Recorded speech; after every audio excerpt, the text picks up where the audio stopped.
The tide is turning, and it will be very interesting to see what USA does next, because they don't really have time to pivot. You're going to have to commit really facing some of the tough things of your personality and your identity that you're holding on to that aren't serving you.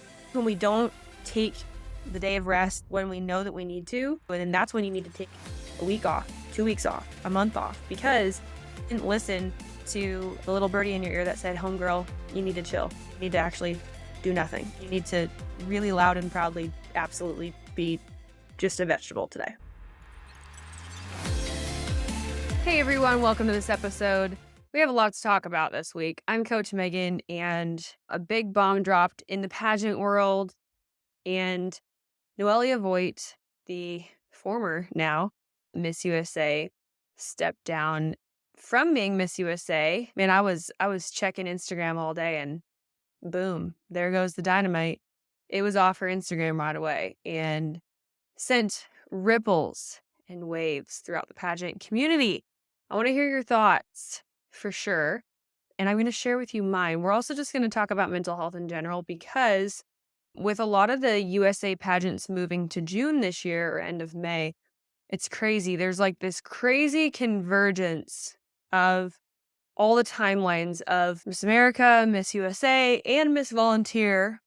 Not that those are the only three pageants, but those are very, very big pageants. And then there's also NAM, there's IJM, there's America's National Miss. So many pageants going on at the same time this summer, you guys. I couldn't buy enough TVs to actually watch all of the pageants that I'm coaching going on at once. I think we have teen chances at winning Miss America this year, or going to Miss America. It's wild. So yeah, and a few that have already passed. So anyways, we're going to talk about that today. So first and foremost, what do we know?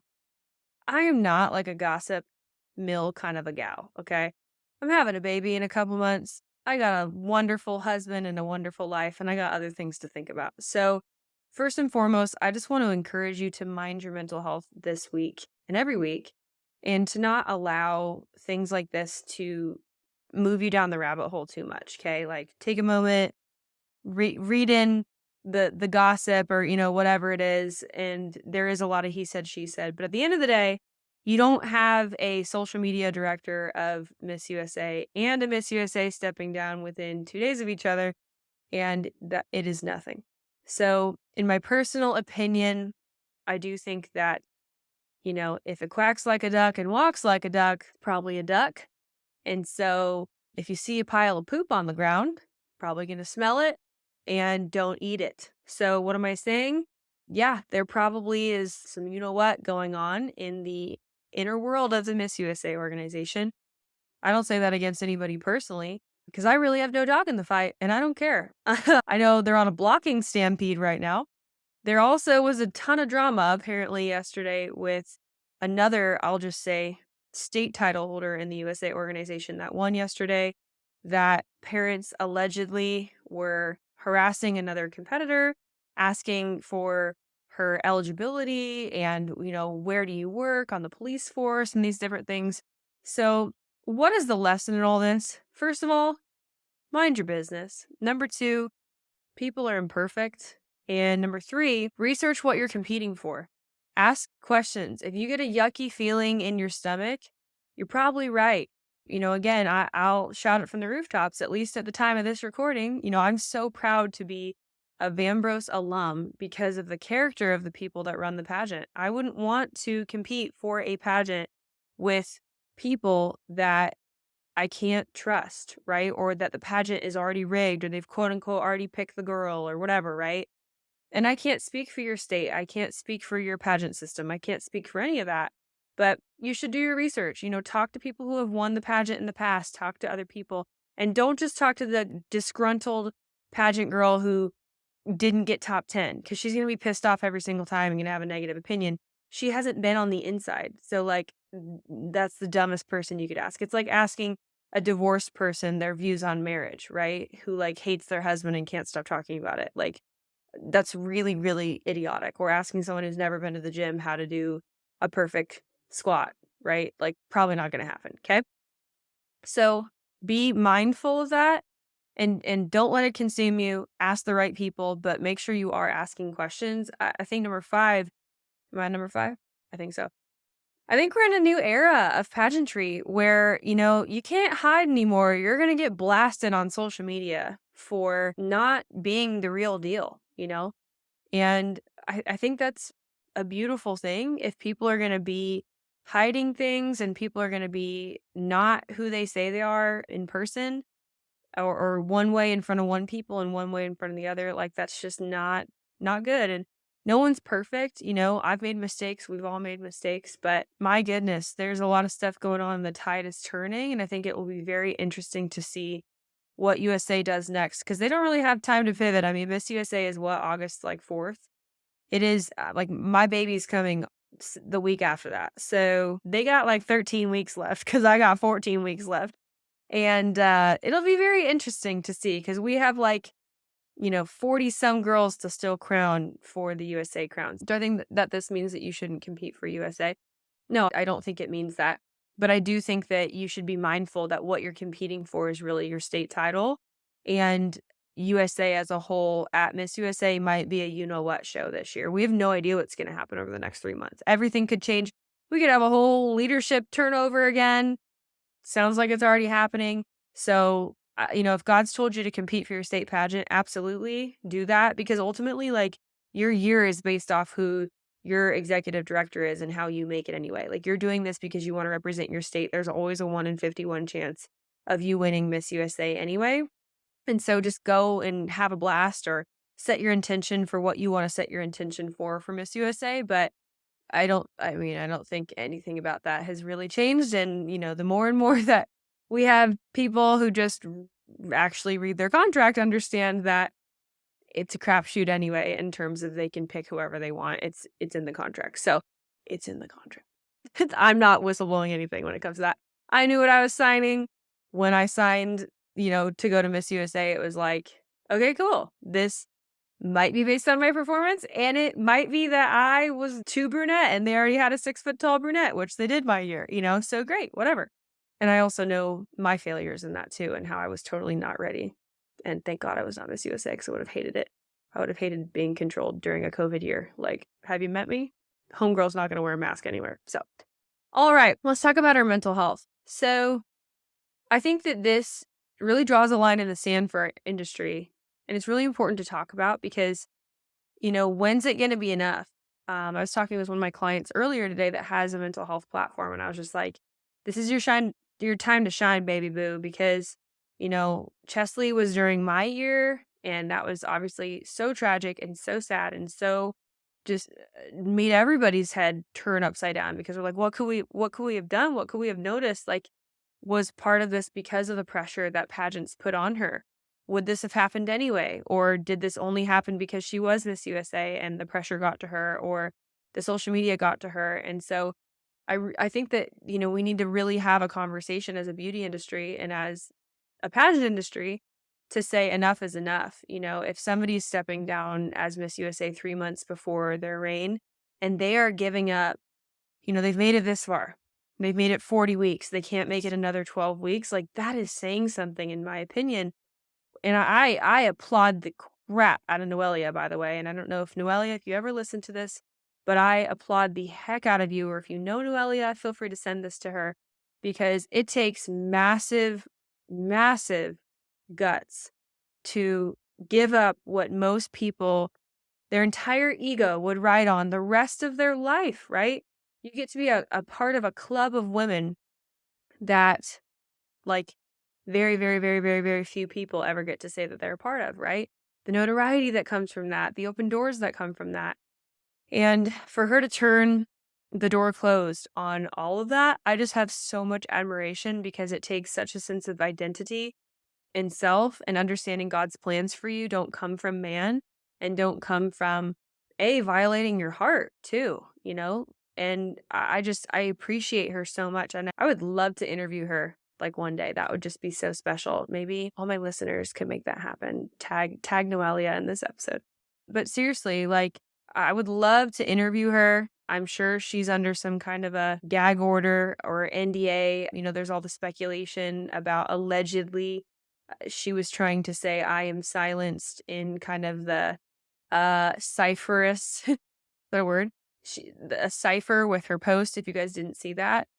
Which again, I'm not really like a conspiracy theorist, but I was like, yo, if that wasn't intentional, that's either the Lord or something funky going on, because that probability is like a 0 out of a billion. So that was very interesting to me. But where do we go from here?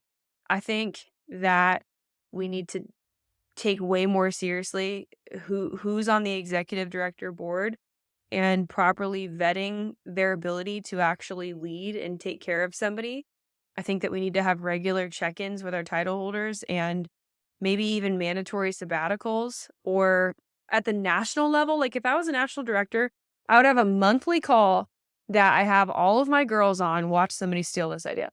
But I'd have a monthly call and I'd be like, we're going to talk every month and we're going to vent and we're going to share common experiences and we're going to be like, hey, it's going to be okay. I'd bring on Coach Allison, my neurolinguistic programming coach, and I'd be like, yo, we're going to give you coping mechanisms, not just to survive, but to thrive. And maybe we all take 2 weeks off every month or every year or whatever, And these are some things that you guys can implement into your life. Like I'll never forget the greatest thing of my life. The reason why I met my husband is because I took a 2-week sabbatical right after Miss USA. I went completely dark. I took all the apps off my phone. I literally did not interact with humans other than my family. And it was a really dark time of my life. I broke up with my boyfriend. I had $0 in my bank account and I left my church all in the same week. So I lost my community. I lost, a life partner. I lost darn near everything. But in that time of really fasting, the Lord brought me my husband, and it was right around the corner, the greatest season of my life. My business boomed and I really stepped into everything that I am today. And that was 4 years ago, Everything looks shiny and perfect on the outside, but people are liars, yo. I was a liar, And so it's just, and part of what we've been teaching a lot this last month, even in the Think for Good course, which we're rebranding to Think Like a Winner, just the mindset side of winning, you guys, so much of it is the ability to be the same person everywhere you go, everywhere you are, with everyone that you're with 24/7. Now, am I going to be exactly the same me with my husband as with a perfect stranger? Obviously, there's nuance, but am I the same person? Yeah, I am. I am. One of the things that we talked about, again, talking about mental health, is if you are a kind person only when the camera's on and you're not a kind person when you're talking to your mom or your waiter or the guy handing you your bus ticket or whatever, it's going to create cognitive dissonance in your brain, which actually causes this ping-ponging and this questioning, this gray area, this questioning of self. Because the thing is your unconscious, which is running 95% of the time, is looking for truth, right? And it's bouncing, it's running you. Only 5% of the time is your conscious brain running you. A lot of even what I'm saying on this podcast is coming from the 95% of the unconscious competence programming of things that I've read, things that I've studied, life experience, and how I live in my head 95% of the time, which is why podcasting is so easy for me. Was it easy 8 years ago when I started? No, it was not easy 8 years ago at all when I started, but now it is, which translates now into sermons and songwriting and a bunch of other things and extemporaneous speaking, because I know that at the end of the day, I have so many hours of speaking and coaching people, and that is so congruent and so integrated into a terms of a part of me that I don't have to pretend to be anything, would I like to prepare for all the speeches that I give in my life? Absolutely. But what's cool is I trust that there's enough word in me and there's enough data inside of what I've done in the past that I could probably whip something out and it'd be pretty good, right? And that's a word for all of you, for whether it's something practical or mental or spiritual or, whatever. You can get to whatever level that you want, but you're going to have to commit to kind of sacrificing the sacred cows to get there, really facing some of the tough things of your personality, facing some of the tough things in your identity that you're holding on to that aren't serving you. And one thing that we've been talking a lot about as well is the tribes that you've been associating with. Because, for example, if you associate yourself as a sick person, or as your entire identity as being a short person, or coming from a single parent background, or your race is your entire tribe, or, whatever, right? It doesn't matter. These can all be beautiful things. Well, actually, I wouldn't say all can be beautiful things, but right, they can be beautiful things. Your culture, your history, your story, those things are beautiful about you and they're part of you, right? But if that is what your entire identity is riding off of, then that can be incredibly dangerous. And also, not to mention, off putting to people who don't want to talk about that thing 24/7 and who actually see you as way more than just that thing that happened to you or just that part of you, right? And so, this is where, again, in terms of identity, it's super important to have your identity rooted in something like the Lord that will never forsake you, that has formed you in his inward parts, knew you before you were born. I think about my baby girl that's going to be born in 3 months, right? Like I feel her kick every hour, every couple hours, all the time. She's living on the inside of me, right? She's not earthside yet, but she's a living entity. And the Lord knew her just like I feel like I've known her for as I've carried her for the last 26 weeks now, right? There's a plan and I speak destiny over her life and I speak life over her and I speak a sound mind. I speak physical soundness. I speak blessing over her every single day. And I'm even starting to imagine, my husband and I imagine the call, the purpose, and the destiny that she'll have on her life, right? I declare over her that she's a word changer, a world changer, and that there's a sword in her mouth that will speak mightily and speak a good thing, right? And so when it comes to our mental health, our identity is everything, right? Because what I identify with, I can't separate from. Whatever tribe I identify with, I can't separate from. So some people identify as a lazy person, or they identify as a procrastinator, or they identify as ugly, right? And as long as you identify as that tribe, A, you're going to surround yourself with people that are also from that tribe.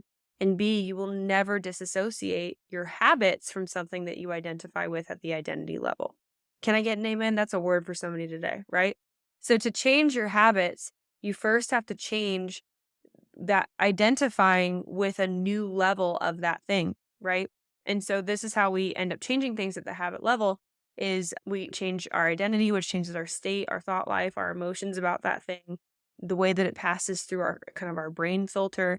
And then eventually, if I identify as a healthy person, I'm going to go to the gym. Part of my husband and I, like part of our covenant in our marriage and our vows that we wrote to each other is that we want to be really healthy because we want to live long on the earth. We want to look good for each other. We want to be able to travel and do well and fulfill our purpose and our calling. And so identifying as a healthy person requires me to 2 p.m. I have an hour. Okay, let's go for a walk, right? If I didn't identify as a healthy person, same with my pregnancy, right? I've identified with having an amazingly easy pregnancy, right? And there's a lot more that goes into that, obviously, right? But hey, this is easy. Hey, pregnancy is not that bad. I identify as somebody that doesn't have a ton of mood swings and that takes accountability for her actions and her thoughts, right? Am I aware of sometimes when my hormones are off, like especially this week? And it was funny, I looked at my pregnancy app and it was like, number one thing you may be feeling, mood swings. And I was like, yep, that checks out.